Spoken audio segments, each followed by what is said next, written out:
bertemu lagi dengan Bu Puspa ya untuk, materi kali ini kita akan belajar bersama tentang strategi dan teknik keterampilan membaca. Mungkin teman-teman sudah praktek di kelas ya untuk teknik-tekniknya, tapi di sini Bu Puspa akan menjelaskan lebih ke teori-teorinya ya untuk strategi dan teknik keterampilan membaca. Oke, untuk yang pertama untuk teknik keterampilan membaca ini mungkin teman-teman harus tahu ya bahwa untuk, materi kita pada slide ini adalah tentang konsep membaca, kemudian teknik membaca, contoh teknik membaca, ket dan yang terakhir keterkaitan dengan keterampilan yang lain. Jadi keterampilan membaca ini punya keterkaitan erat dengan 3 keterampilan berbahasa lainnya ya. Nah, konsep membaca dulu. Jadi pengertian membaca itu pada dasarnya merupakan sebuah proses kognitif yang berupaya untuk menemukan informasi yang terkandung di dalam sebuah tulisan.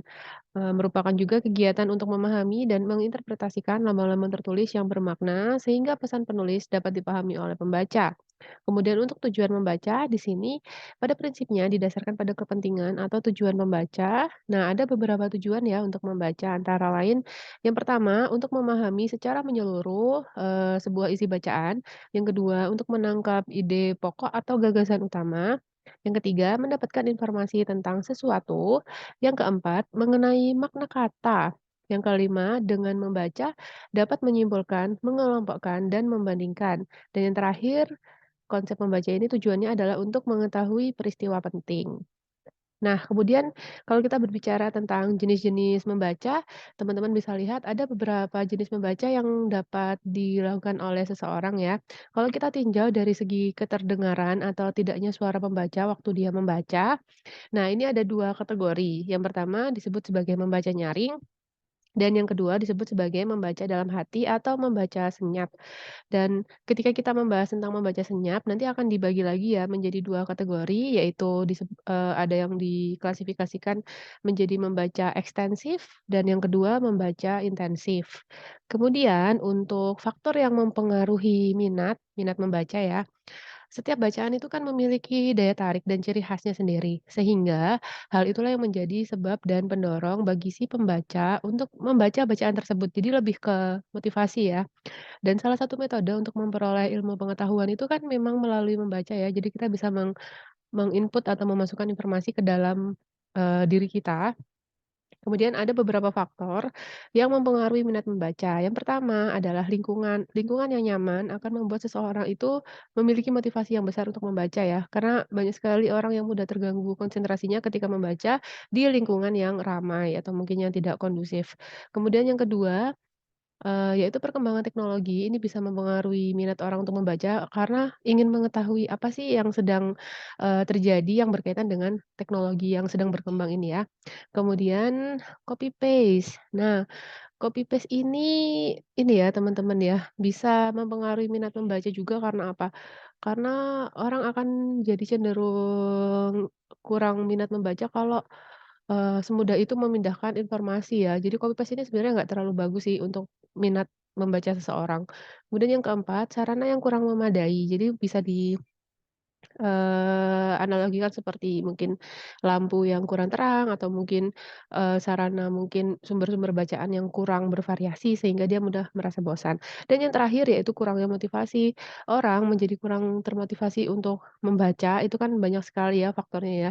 Tapi motivasi yang terbesar adalah niat dari dalam dirinya sendiri untuk mengupgrade informasi atau mungkin meningkatkan kompetensi yang sudah dia miliki sebelumnya. Oke, selanjutnya untuk teknik membaca, di sini ada 4 teknik ya teman-teman ya, yang sering kita gunakan untuk keperluan pengerjaan tugas kuliah, untuk, keperluan administrasi dan sebagainya. Yang pertama ini ada teknik skimming, merupakan teknik membaca yang dilakukan secara sekilas, tapi kita bisa mengambil inti bacaan atau intisari di dalam satu bacaan. Jadi kayak kita bacanya itu, sekilas aja, tapi dari paragraf yang kita baca itu kita tahu, oh inti paragraf satu itu ini, inti paragraf 2 itu ini. Jadi inti paragraf itu biasanya muncul di awal paragraf ya untuk teks berbahasa Indonesia atau bisa juga kita temukan di akhir paragraf. Cuma untuk teks berbahasa Inggris seperti yang saya pelajari dalam IELTS, ternyata, untuk teks berbahasa Inggris itu, kita bisa menemukan ide pokok itu di tengah kalimat ya. Sesuatu yang mungkin susah untuk kita lakukan dalam teks berbahasa Indonesia ternyata, ada banyak penggunaan paragraf yang kalimat utamanya justru ada di tengah paragraf untuk teks berbahasa Inggris ya. Kemudian yang kedua ada teknik scanning. Kalau teknik scanning itu merupakan teknik membaca yang dilakukan dengan cara mencari informasi secara spesifik dan mengambil poin-poin penting dalam sebuah bacaan. Jadi kayak lebih ke ini ya teman-teman, kita men-scan, jadi kita nggak membaca seluruh isi teks. Jadi misalnya ada sebuah wacana, teman-teman membaca sebuah soal, misalnya nih ide pokok dari paragraf 4 di atas adalah, nah teman-teman nggak perlu membaca paragraf 1 sampai 3, cukup membaca paragraf 4 saja ya. Kemudian ada teknik selecting. Teknik selecting itu merupakan teknik membaca yang dilakukan dengan cara mencari bagian-bagian yang dibutuhkan oleh seorang pembaca. Jadi kita menyeleksi ya, ibarat kita mau membaca buku, kita tuh nggak perlu membaca dari halaman judul sampai ke halaman yang kita tuju kan, kita cukup, mencari ini ya, di daftar isi, halaman mana sih yang mau kita cari. Misalnya, oh ternyata materi yang kita butuhkan itu ada di halaman 125. Kita nggak perlu membaca dari halaman 1 sampai 124 kan, jadi kita bisa langsung ke 125. Kemudian ada yang keempat ini namanya teknik skipping, merupakan teknik membaca yang dilakukan dengan cara melompati bacaan setelah membaca informasi yang relevan saja. Jadi kita skip. Melompat ya, kita melompat ke bagian yang memang kita butuhkan dan kita melewati bagian yang tidak kita butuhkan. Jadi langsung ke, bagian yang memang kita perlukan informasinya. Kemudian ini ada contoh teknik ya, tadi sudah Bu Puspa, contohkan sekilas. Kalau skimming contohnya nih, contoh membaca skimming itu, sering digunakan untuk merangkum suatu bacaan yang mengharuskan membaca secara runtut. Jadi kita membaca seluruh isi teks paragraf, kita ambil isi, eee, masing-masing paragrafnya, ada ide pokok paragraf 1, paragraf 2, paragraf 3, sampai dengan paragraf terakhir. Kemudian ada membaca scanning. Kalau membaca scanning ini, intinya membaca cepat kan tadi ya, dengan cara langsung meloncat pada bagian yang kita anggap penting atau menjadi prioritas dan sama halnya dengan mencari tanggal merah di kalender ya, kita nggak perlu cari yang hitam, kita langsung fokus ke tanggal merahnya. Kemudian ada membaca selecting, ini contohnya ketika kita membaca buku di koran, maaf, membaca judul berita di koran, biasanya teknik selecting itu dipakai oleh para penulis yang ingin mengembangkan tulisannya lagi supaya lebih menarik. Jadi bisa menyeleksi mana sih bagian yang kita perlukan ya, seperti tadi yang Mbak Puspa bilang, mencari dari daftar isi sebuah buku, kemudian kita langsung menyeleksi ke bagian yang memang kita butuhkan.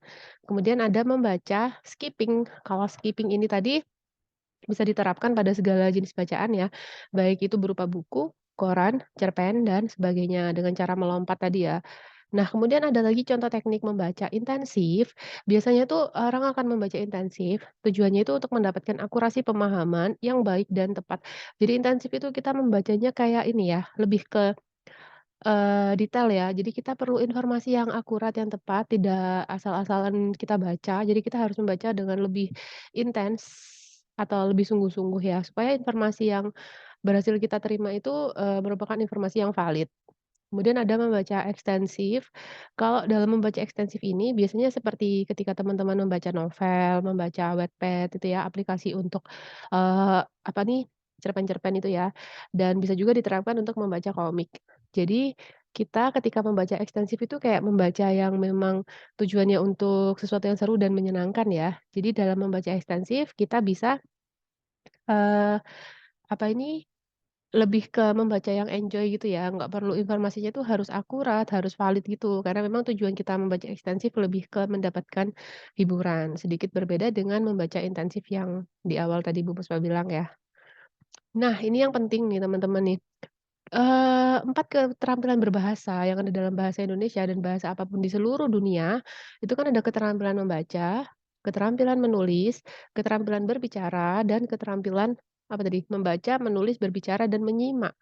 Nah, keempat keterampilan berbahasa ini saling memiliki keterkaitan yang erat ya. Nah, kalau di sini, Bapak mau jelaskan dulu keterkaitan antara keterampilan membaca dan menulis ya. Kegiatan membaca itu pasti berbanding lurus dengan kemampuan menulis. Semakin banyak bahan bacaan seseorang, maka semakin luas wawasan dan pengetahuannya. Sehingga orang tersebut akan memiliki referensi yang cukup dan tidak akan kehabisan ide gitu ya untuk menulis. Dan membaca itu, dengan kita sering membaca tuh nggak selalu harus kita tuh jadi penulis gitu loh. Tapi kalau kalian mau menekuni dunia kepenulisan, maka seorang penulis itu harus memiliki kebiasaan membaca, harus ya. Karena kalau penulis yang jarang membaca buku, jarang membaca karya orang lain, jarang membaca referensi, maka ide atau mungkin informasi yang ada dalam tulisannya itu kurang kaya ya teman-teman ya, kurang ini, apa sih namanya, kurang mendalam gitu ya. Jadi lebih ke tulisan-tulisan yang sifatnya umum ya. Kayak teman-teman misalnya pas membuat status WA atau mungkin status, Facebook atau status Instagram. Nah sekarang keterampilan berbicara dan membaca. Kalau tadi kan membaca dan menulis ya, sekarang membaca dan berbicara. Kalau kita amati perkembangan kecakapan berbahasa lisan dan kesiapan baca itu, sebenarnya mereka sangat berkaitan erat ya, dan kemampuan-kemampuan umum berbahasa lisan itu bisa melengkapi suatu latar belakang pengalaman yang menguntungkan, serta keterampilan bagi pengajaran membaca. Nah, antara bidang kegiatan lisan dan membaca telah dibuktikan dalam beberapa telaah penelitian. Jadi ada hubungan yang erat antara keterampilan membaca dan berbicara. Yang pertama, ini terkait dengan performansi atau penampilan membaca, itu berbeda sekali dengan kecakapan berbahasa lisan. Yang kedua, pola-pola ujaran yang tuna aksara mungkin mengganggu pelajaran membaca bagi anak-anak ya. Dan yang ketiga, kalau pada tahun-tahun awal sekolah, ujaran membentuk suatu dasar bagi pelajaran membaca, maka membaca bagi anak-anak kelas tinggi turut membantu meningkatkan bahasa lisan mereka. Jadi intinya kalau, apa yang kita baca itu bisa tercermin dari apa yang kita tulis dan apa yang kita sampaikan ya, kita omongkan dalam keterampilan berbicara. Dan kosakata khusus yang keempat ya, mengenai bahan bacaan itu sebentar teman-teman, kosakata khusus mengenai bahan bacaan itu haruslah diajarkan secara langsung ya, karena untuk kosakata khusus ini tuh memang perlu didengarkan sama ini ya, pembelajar ya, sama siswa dia mendengarkan, lalu dia menirukan cara menyebutkan bunyinya. Karena ada beberapa perbedaan dialek ya, kayak kata memberi. Memberi itu kan yang, mungkin di Pulau Jawa yang kita gunakan ini ya, kita menggunakan istilah memberi. Tapi di luar Jawa, mungkin teman-teman pernah mendengar ya di wilayah Sumatera itu kan mereka menggunakan kata memberi. Jadi ada variasi bunyi dan eh. Nah itu pentingnya ketika mengajarkan kosakata, maka kita harus menyampaikan secara lisan, sehingga siswa kita bisa menirukan kosakata tersebut. Itu ya untuk keterkaitan antara keterampilan berbicara dan keterampilan membaca. Nah sekarang keterkaitan antara membaca dan menyimak atau mendengarkan ya. Ada persamaan antara menyimak dan membaca, yaitu kedua keterampilan tersebut bersifat menerima atau reseptif. Tetapi pengertian reseptif yang dimaksudkan itu adalah reseptif yang aktif, bukan reseptif yang pasif. Artinya, kegiatan yang menyimak dan membaca lakukan itu oleh seseorang itu, melibatkan secara aktif indera pendengaran dan penglihatan serta pikiran. Jadi syaraf-syaraf otak kita itu juga ikut bekerja ya ketika kita melakukan aktivitas menyimak dan membaca. Jadi, syaraf-syaraf otak kita tuh bekerja untuk mencerna dan memahami isi ujaran atau bacaan yang diterima melalui bahasa lisan dan tulisan, serta menyimpan dalam ingatan penyimak atau pembaca. Nah, keterampilan menyimak itu juga merupakan faktor penting bagi keberhasilan seseorang dalam belajar membaca secara efektif. Jadi ketika kita mempelajari suatu bahasa yang bersumber dari, bahan bacaan tertulis dengan bahan bahan ajar, lisan atau yang perlu kita dengarkan, itu hasilnya juga akan berbeda ya teman-teman ya. Mungkin kemampuan kita dalam melafalkan sebuah kata itu akan lebih bagus ketika kita menggunakan sumber bahan ajar yang berupa audio ya. Karena ketika bahan ajar itu berupa visual, kita bisa membaca ini ya, apa, kita membaca kosakata tersebut sesuai dengan pengalaman kita terhadap dunia ini atau kita kenal sebagai knowledge the word. Jadi itu akan berbeda-beda bagi setiap orang. Nah, kita sudah tiba di akhir materi hari ini. Terima kasih ya untuk teman-teman yang sudah memperhatikan materi yang Bu Puspa berikan. Materi ini merupakan suplemen ya atau tambahan bagi, materi perkuliahan kita di materi keterampilan membaca ya, khususnya pada strategi dan teknik. Oke, sekali lagi saya ucapkan terima kasih, semoga kita semua sehat selalu. Saya akhiri, wassalamualaikum warahmatullahi wabarakatuh. Selamat siang teman-teman, sampai bertemu kembali ya.